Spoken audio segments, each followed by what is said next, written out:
Hello guys, നമ്മുടെ Bible വായന സീരീസിലെ അടുത്ത വീഡിയോ ആണ് കേട്ടോ ഇത്. ഇതിലെ വിശുദ്ധ മത്തായിയുടെ സുവിശേഷം 9-ാം അധ്യായം 18 മുതലുള്ള വാക്യങ്ങളാണ് നമ്മൾ വായിച്ചു കേൾക്കാൻ പോകുന്നത്. രക്തസ്രാവക്കാരി, ഭരണാധിപൻ്റെ മകൾ.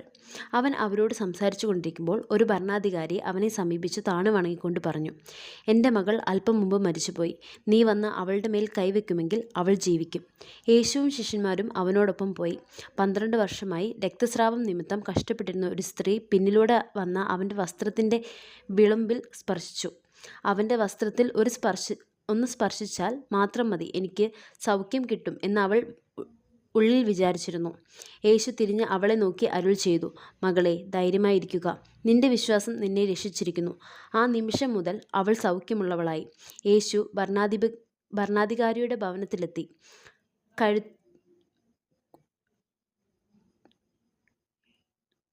കുഴലൂതുകാരെയും ബഹളം വയ്ക്കുന്ന ജനങ്ങളെയും കണ്ട് പറഞ്ഞു, നിങ്ങൾ പുറത്തു പോകുവിൻ. ബാലിക മരിച്ചിട്ടില്ല, അവൾ ഉറങ്ങുകയാണ്. അവരാകട്ടെ അവനെ പരിഹസിച്ചു. ജനക്കൂട്ടത്തെ പുറത്താക്കിയ ശേഷം അവൻ അകത്തു കടന്ന് അവളെ കൈ പിടിച്ച് ഉയർത്തി. അപ്പോൾ ബാലിക എഴുന്നേറ്റു. ഈ വാർത്ത ആ നാട്ടിലെങ്ങും പരന്നു.